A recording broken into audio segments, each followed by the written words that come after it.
Is cancel culture new, or is just the expression new? It's actually gained popularity since the 2010s and has continued to grow, especially with social media. Have you experienced cancel culture? It's brutal. Let's get into it.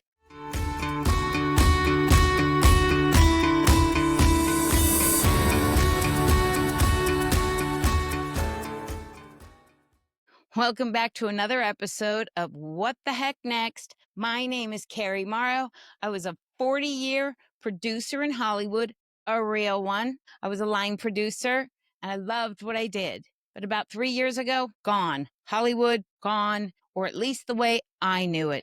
I'm not working. Most of my friends aren't working. People have just started to evaporate right before my eyes. I want to talk about cancel culture. The term is new, the behavior is old. And I ask myself so many times, why don't people take opportunities to speak kindness and faith about others when what they say could really help somebody else or really hurt somebody else? I have had many conversations about people not speaking kindly of other people when given the opportunity. I had a situation come up with somebody. I was talking to someone and I knew that they had friends who owned a commercial production company, and I worked in movies and TV. But because I've been in the Directors Guild for 33 years, I would love to work on commercials. Quick, 10 days, in, out, love that. That sounds really fun to me. Actually, it sounds like a new adventure. So I asked this person, could you introduce me to your friends? Maybe I could get a job working for them. Since I haven't worked in 3 years, it would really help me out. And they quickly answered and said, my friends are really cool people, and you're like an over the top New Yorker. They wouldn't like you at all. What? What? That was painful and insulting. And needless to say, I'm not talking to this person. But I also heard of another friend who was up for a job with a studio, and she used another studio. They asked for references, and she said, put this other studio down that she had done brief work with. And that reference would really help her. And it got back to her that when they called that studio for a reference for her, that studio turned around and said, we can't really recommend her. She only worked for us for like a minute. So what? Like, it wouldn't affect you to say, we worked with her for a short time and she was fine in the time that we worked with her. In Hollywood, everybody thinks that your past job is not allowed to say anything bad about you. People love to say it's against the law. Really? I think it's against the law if somebody's asking for an official, professional recommendation. But I'm not quite sure where the law falls out when you just are calling saying, hey, I work at this studio. You know me. I know you. What do you think about this person? And you take the opportunity to not lift them up and say something kind. That to me is, well, to me, it's pure wrong. But it falls under the cancel culture. People who don't want to encourage and don't want to lift up other people. I knew somebody who was working at a big studio and they had worked for me for a year, and it was a very difficult project, and they were in the position to speak to somebody at that studio who I was interviewing with and say something nice about me. And they actually said nothing and told me, well, it's really not my place to say. Yes, it is. Yes, it is. You have a job to help somebody who doesn't have a job. And if you want to get personal, to help a single mom get a job. That'd be nice because it doesn't affect you. And you worked for me for a year and I was good to you. And there are appropriate answers. We worked on a show. It was very hard. There's two sides to every story, but to not take the opportunity to lift people up and say kind things about them, I don't know, not quite sure about that. It's sitting like unfavorable in my head. I was talking to somebody yesterday who had worked for a very big producer on quite a few movies, maybe 5 or 6 movies. I heard that producer was working, and I said to this person, "Why aren't you working with them again?" And they said, "Well, I was having a really hard time with my parents. During that time, I had to put them in a home, and it was really difficult, and maybe I didn't do my best, and maybe they don't think highly of me." And I said, "Do you still speak to them?" "Oh, yeah. They call me all the time, but they took this job and didn't take me." There you go again. And I said, "That was an opportunity to sit you down and tell you, listen, the last job did not go the way I wanted it to, and these are my expectations now." When people in power have the opportunity to help other people or even just correct them and help them recognize what went south, because things go south. We're humans. And by the way, in Hollywood, we work 16 to 18 hours a day, sometimes 7 days a week. So things get messy or difficult but it's just a project. People walk around Hollywood going, "We're not curing cancer." That's a terrible expression. I wish we were. I wish we were curing cancer. I wish there was a cure for cancer. Many years ago, I really took it upon myself to make sure I spoke kindly. I did a movie many years ago, 1998, for Joel Silver. And the director on that project had said to me, "This is who's going to work in this position." And I said, "Okay, I don't know who they are, and I'll check their references." And I did. I checked their references, and they were awful. 4 people said terrible things about that one person, producers that I knew. So I went back to the director and I said, "Things are not good. People are saying not good things about him." And the director was really quite, "I don't really care. That's who's working in that position." And I said, "Goodness. Okay, good." So you know what I did? I thought, how am I going to handle this? Instead of resisting and pushing back and fighting the subject or going to my boss about this and not hiring somebody just to throw my sword in the sand and not move, I decided to contact that person and tell them to meet me. And they did. And we sat down and I said, "I am bringing you here because this director really wants you. And I checked your references, and I'm not going to tell you who said what, but I am going to tell you what they said." And I told him exactly what they said. One person even said to me, "If you are forced to work with that person, quit your job." Oh my gosh. I mean, is he a criminal? I mean, what could be wrong? And that person absorbed everything I said. They took it all in and looked at me and said, after listening to everything, and said, "I'm going to promise you that I am going to be the best in this position that you've ever had. And not only that, you're going to love working with me. And after this, we're going to work together again and again." Newsflash, he was right. We did. And it was worth it because I did a kind thing. And it turned out that I did the right thing, not just me, but for the production and for myself, ultimately, because we worked together again. And people are really quick to, "Yeah, no, wouldn't work with them, didn't." Yeah, stop it. It's not nice. It's just not nice. When my friend told me that that studio said something unkind about her or just said, "Yeah, that's," say nothing. Just say nothing. I have no answer. Remember, on one of my posts, sometimes no answer is your answer. I'm very passionate about speaking faith and kindness about others, because if it's not going to affect you, what are they going to do? Come back and say they're the worst person you've ever recommended? First of all, I wouldn't ever do that. I would say, not my first choice, but I find myself pretty much in this period of scarcity and no work and no recommendations. Speak well or kind or lift up somebody else because I want it done for me. If the phone would just ring for me, I would be so grateful and so happy that people spoke well of me.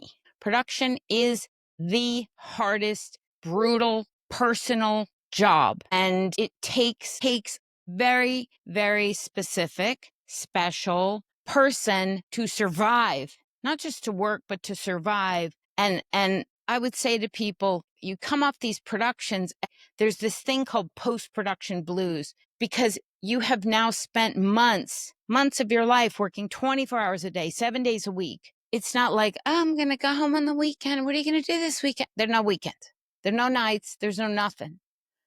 I used to work on projects where we would be up all night. And I mean, all night. We'd go to work maybe at 4 o'clock in the afternoon, and then we'd be done at 8 o'clock in the morning. And I would try to sleep all day. But because I was the line producer and I had to sign things and approve things, I didn't sleep all day. And it, it was everything I had. And then the project is over and you turn it in, and ultimately it ends up in the movies or in the streamers. I was more in the movie theater era, or on TV. They're entertainment. And we gave blood at the office, I promise you. And it's really bothersome to me when people don't just speak kind. Speak kind. I would have younger people that worked for me on my movie sets, and they would come over to me, and they were hired to do a specific job, whether it be a production assistant or in props or locations. And they would say, can I ask you a favor? And I'd say, sure. What do you need? And they would say, really, if there's any opportunity, I would love my SAG card, which is to get into the Screen Actors Guild so they could probably become an actor, that was their dream. But smart for them, they took another job to get themselves to a movie set.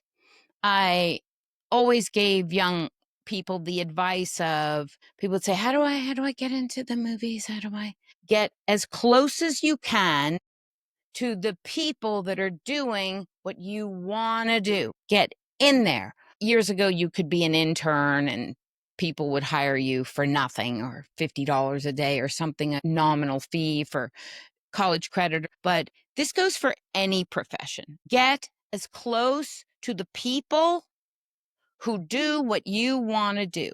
It's a very important advice. Don't sit there and say, I don't know how I can't. Yes, you can. There's a million ways to get to people like me when I was working. And it's very important that I helped those kids that said to me, could you do me a favor? Sure.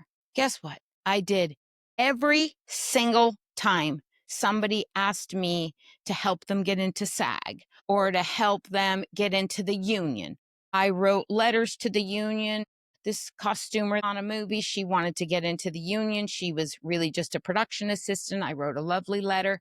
And can I tell you, years after that, she wrote me a letter actually and said, I will never forget what you did for me. I would not be where I am if it wasn't for the help you gave me years back. I pray that I am remembered as a kind person who did kind for others. I would really work hard for the people I worked for, and then work hard for the people that worked for me. It was really a pleasure to do all of that. But when I learn of this cancel culture and I hear about it, the announcement that they canceled Stephen Colbert, people watched him and he was so funny and informative. And listen, I get it. He had a mouthful of things people didn't want to hear. But in general, it was just entertainment. It wasn't curing cancer. He was just entertaining specific group. And for whatever the reason was, and cancel cultured. That's what happened to him. Boy, it's brutal out there and it's scary out there. And now's the time where we really can do what we can to help speak kind to other people, and whatever somebody wants to do, whatever they think is their journey or their preference, it's really important to ask for help. I told you that I've been a DGA member, Directors Guild of America member, for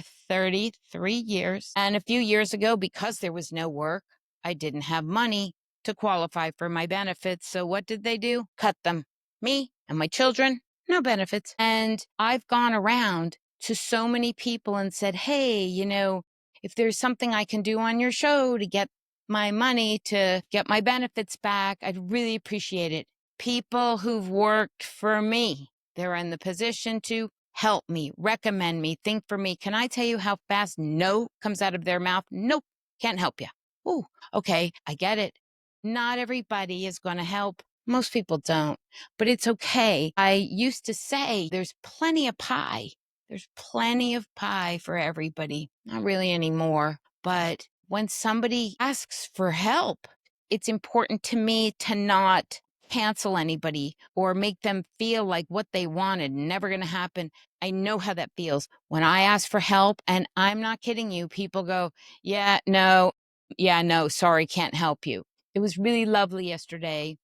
I was talking to somebody that I've worked with and known for, my gosh, 30 years, and they're on a project. And I told her, listen, if there's a situation where you can hire me so I could work DGA and get my hours or days or money, I'd be so grateful. And she's the first person that said to me, tell me exactly what you need and what I can do to help you. If I do this movie, maybe I can do something for you. Are you kidding? And she's not a producer. And that feels so good. I have to say, that feels so good to help others. How cool is that to help others? And look what I'm doing here. I'm creating a community for people to not feel bad and to not feel ashamed. Because I told you I was talking to somebody this week who tells me that their husband lost his job a few years ago and he hasn't replaced it, and his spirit is truly broken, and so much so that he's sitting at home and he's really just marinating in shame, even to the point where he's invited to like a cool party. She's encouraging him to go. You should go. Except he doesn't want to go because he has so much shame, and nor does he want to deal with the, so what are you doing? And you're not doing anything. What are you gonna do? What do you think you can do? I have some ideas, it's really painful when you are experiencing shame and you truly don't know how to process it, what to do with it. And by the way, nothing makes it go away, not even time. Because when I hear that there's other line producers working, I still feel bad. I still feel bad that it's not me because I want to work. I want to show. I want to go back and do something and have my purpose back, because finding your purpose when you're working is one thing. And when you're not working, it's not really a purpose. It's just sort of like tasks. Like my kids will say to me, what are you doing today? Okay, well, I'm going to this, and then I'm going to that, and then I'm going to this, and that's it. And that's your purpose. So I've called all the studio people I know, and I've had lunches and coffees and Zoom calls and talking to agents, and we're going to put you up for stuff. But the purpose has now turned into launching my podcast. That's not easy either, because I'm talking about stuff where people who have shame that they aren't working, that they've lost their job, that they can't pivot, that they don't have any money. And I want them to come on here and talk, and it's too hard for them. Or maybe just admitting it is too hard for them. I get it. It took me years to say, good job, and no ideas. I do not know what I'm going to do until now, when even just posting, and I've gotten like such great response and people really responding kindly to me, and you go and good for you. And I have friends that say, I can't pivot. I'm 61, I'm 62. I can't pivot. I know a line producer, big line producer, who I heard through somebody else, he's just retired. He's given up hope altogether. He's pulled his Social Security, pulled his pension, and he's out of hope that the phone will ever ring again. So yes, I want to feel bad that it's not me, but it's not a lot of people. It's not most people.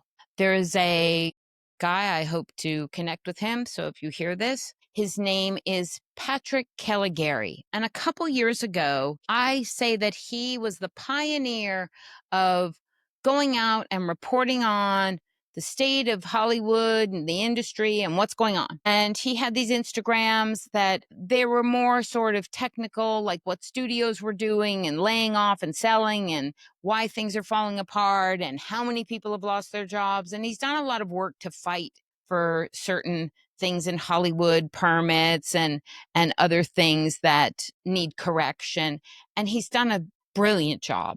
Patrick, I'd love to have you as a guest. And a couple years ago, my friends and I were all, look at what he said, look what he said, passing his information around because it felt like the only voice, the voice from the cavern going, we're still here.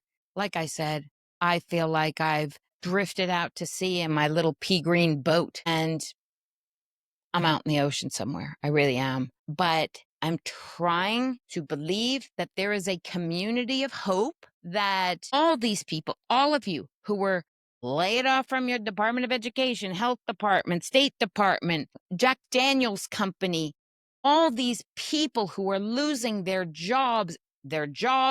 purpose, their paychecks, their benefits. My gosh, it's a buffet of loss. You're going to go through your phases of disbelief and how did this happen? And then you're going to do okay, I'll do something else.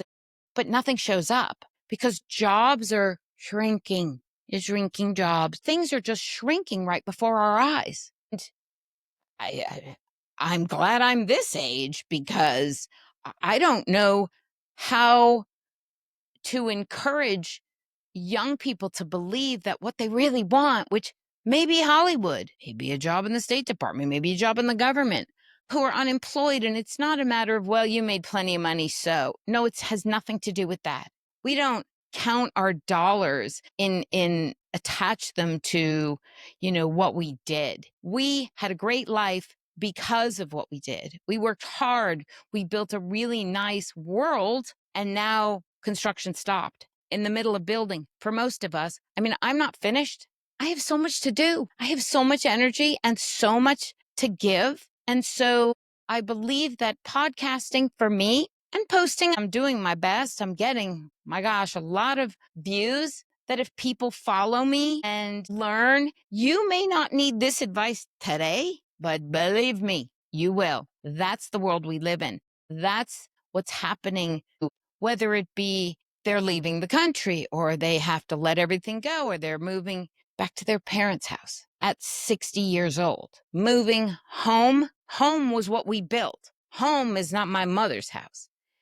I am heartbroken for those who are in that position. I heard a story this week, a very successful Hollywood casting person who is in their late 50s and they can't make it. They're moving their childhood home, to their parents' house. Their parents are in their 90s and they're going to move in with their parents because they are broke and they're a single parent. And where are they going to go? They're going to move back to their parents' house. I have to be optimistic. I have to be helpful. I have to be productive.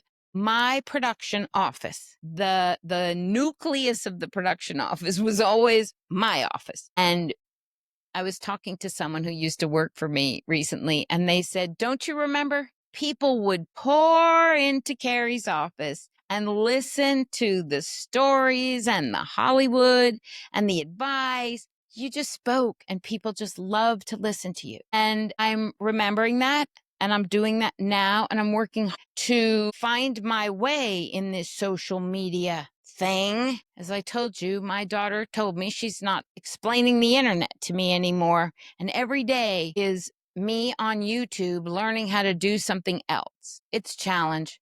I know that people can't move forward if they have the boulder of shame around their neck. And I am saying it's okay to release our boulders and step on into next. What the heck next? My podcast, my new baby that I am nurturing. And I know that you will gain something from coming here, or you will know somebody who needs all of this talking. And I want to remain lighthearted. I spent a lifetime working with big celebrities.